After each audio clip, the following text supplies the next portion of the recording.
महाराष्ट्रातील ताज्या घडामोडी पाहण्यासाठी आजच आपल्या न्यूज 15 मराठी या चॅनलला यूट्यूबवर सबस्क्राईब करा. तसेच इंस्टाग्राम आणि ट्विटरवर फॉलो करायला विसरू नका. न्यूज 15 मराठी, आवाज जनसामान्यांचा. घरात घुसून आरोपीने केला विनयभंग. मात्र विनयभंगाची तक्रार द्यायला गेलेल्या महिलेची पोलिसांकडून FIR न घेताच साधी ANC दाखल. पोलीस प्रशासनावर पीडित महिलेचे गंभीर आरोप. भंडारा जिल्ह्यातील लाखनी पोलीस स्टेशनच्या कार्यपद्धतीवर गंभीर प्रश्नचिन्ह उपस्थित करणारी धक्कादायक घटना समोर आली आहे. महाजन मोहल्ला परिसरात राहणाऱ्या एका महिलेच्या घरात शेजारी राहणाऱ्या कुंदन गिरीपुंजेने रात्री दरवाजा तोडून घुसत तिच्यावर विनयभंगाचा प्रयत्न केल्याचा आरोप आहे. महिलेनं आरडाओरड केल्यावर तिचा पती मदतीला धावून आला.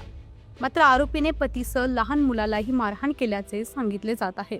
घाबरलेल्या कुटुंबाने लाखनी पोलीस स्टेशनमध्ये धाव घेतली, पण सुरुवातीला पोलिसांनी केवळ मारहाणीची NC नोंदवल्याचा आरोप आहे.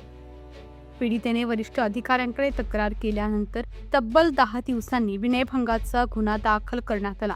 मात्र आरोपी अद्यापही मोकाट असल्याने नागरिकांमध्ये संताप व्यक्त होत आहे. दरम्यान बयान बदलण्यासाठी दबाव टाकला जात असल्याचाही गंभीर आरोप पीडितेने केला आहे.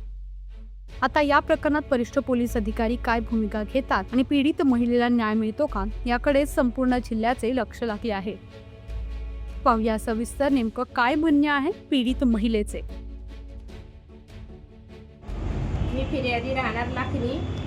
गेल्या 3 तारखेला रात्रीच्या सुमारास आरोपी कुंदन गिरीपुंजे हा माझ्या घरात बळजबरीने प्रवेश करून मला अश्लील भाषेत शिवागाळ करून माझ्याशी बळजबरी करण्याचा प्रयत्न करत असताना त्याने मला पलंगावर पाडले. पण त्या क्षणी माझे पती मागून धावत आले आणि माझा कसाबसा बचाव केला.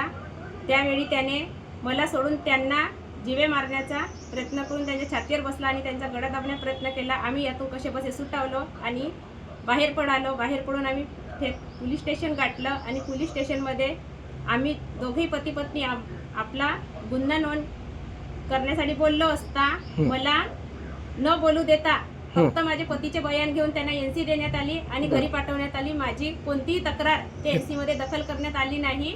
परत मी वरिष्ठाकडे इकडे तिकडे मदत मागण्यास 8 दिवसापासून एकसारखी फिरत आहे आणि तेव्हा चालून 10 दिवसांनी माझी काल स्टेशनमध्ये FIR दर्ज झाली. ते पण ते FIR मध्ये मला बयान बदलवण्याचा मानसिक प्रेशर माझ्यावर त्याचे कर्मचारी टाकत होते. बरं, मला एक सांगा, ह्या दरम्यान पोलिसांकडून किंवा महिला पोलिसांकडून तुमच्यासोबत काही असभ्य वागणूक झाली आहे का?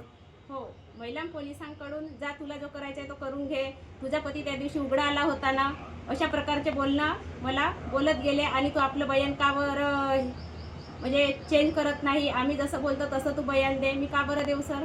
मी आपल्या मनाप्रमाणे बयान घ्यायसाठी मी सरांना म्हटलं, सरांनी नाही म्हटलं तर मी ताडतडीने स्टेशनच्या बाहेर निघाली. पण परत पुन्हा त्यांनी मला बोलवलं आतमध्ये आणि माझ्या मनाप्रमाणे FIR दर्ज केली. तरी पण मला याचं समाधान झालं नाही, कारण आरोपी आताही मोकाट सुटलाच आहे आणि फिरत आहे आणि त्याची मला मनामध्ये आणि माझ्या परिवाराला भीती निर्माण झाली. जर मला का न्याय मिळाला नाही तर मी येत्या काही दिवसात पोलीस स्टेशन समोर आत्महत्या करेन.